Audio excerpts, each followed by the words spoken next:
প্রিয় দর্শক, সহবাস পাগল নারী চেনার সবচেয়ে সহজ 5টি উপায় আজ আমি বলবো। সে সত্যি কথা যা কখনো কেউ বলেনি। এই ভিডিও দেখার পর আপনি যে কোনো নারীকে সহজে ফিজিক্যালের জন্য রাজি করাতে পারবেন। সবচেয়ে মূল্যবান ও গুরুত্বপূর্ণ কথাটি ভিডিওর শেষে বলা হয়েছে। আশা করি ভিডিওটি শেষ পর্যন্ত দেখবেন। মন দিয়ে শুনুন।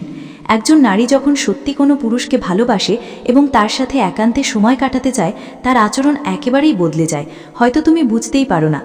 আজ আমি বলবো সেই 5টি সহজ লক্ষণ যেগুলো দেখলে বুঝে যাবে সে তোমায় সত্যিই ভালোবেসে ফেলেছে এবং তোমার সাথে সহবাস করতে চায়। এমন ভালোবাসা যেটা তাকে তোমার থেকে দূরে থাকতে দেবে না। 1. তার চোখের ভাষা বদলে যায়। যখন একজন নারী সত্যিকারের ভালোবাসায় পড়ে যায়, সে তোমার দিকে তাকায় অন্যভাবে, আর চোখে থাকে ভয়, ভালোবাসা, আকর্ষণ আর এক ধরনের অদ্ভুত শান্তি। সে হয়তো কিছু বলে না, কিন্তু তার চোখ সব কিছু বলে দেয়। 2. সে অকারণে রাগ করে, আবার তুচ্ছ কারণেই খুশি হয়। এটা হলো ইমোশনাল বন্ডিংয়ের ক্লাসিক সাইন। তুমি হয়তো তার উপর প্রভাব ফেলছো, সে চায় তুমি শুধু তার কথাই ভাবো, তাই ছোট ছোট জিনিসেও প্রতিক্রিয়া করে। 3. তোমার যত্ন নেয় এমনভাবে যেন তুমি তার পৃথিবী। তুমি অসুস্থ হলে সে চিন্তা করে, তুমি দেরি করে মেসেজ দিলে সে কষ্ট পায়। এটা শুধু ভালোবাসা না, এটা হলো গভীর ইমোশনাল কানেকশন। 4. তোমার উপস্থিতিতে সে নার্ভাস হয়ে যায়।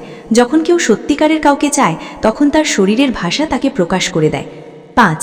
যে নারীর বুকে তোমার জন্য মায়া আছে, সে চায় তোমার সময়, তোমার মনোযোগ, তোমার হাসি। একজন নারী যদি তোমার সাথে সময় কাটাতে চায়, তোমার জীবনের ছোটখাটো বিষয়েও আগ্রহ দেখায়, তাহলে বুঝে নাও সে শুধু তোমাকে পছন্দ করে না, বরং তোমায় ভালোবেসে ফেলেছে এবং তোমার সাথে সহবাস করতে চাইবে। যদি তুমি এই লক্ষণগুলো কোনো মেয়ের মধ্যে দেখো, তাহলে বুঝে নাও সে তোমার জন্য সত্যি পাগল হয়ে গেছে। কিন্তু মনে রেখো, সত্যিকারের ভালোবাসা মানে দখল নয়, এটা হলো একে অপরকে সম্মান ও বোঝার যাত্রা। কমেন্টে লিখে জানাও, তুমি কি কখনো এমন কাউকে পেয়েছো যে তোমার প্রতি এমন আচরণ করেছে? ভিডিওটি ভালো লাগলে একটা লাইক দিতে ভুলো না, আর আমাদের চ্যানেলে নতুন দর্শক হয়ে থাকলে চ্যানেলটিকে সাবস্ক্রাইব করে দাও। ধন্যবাদ।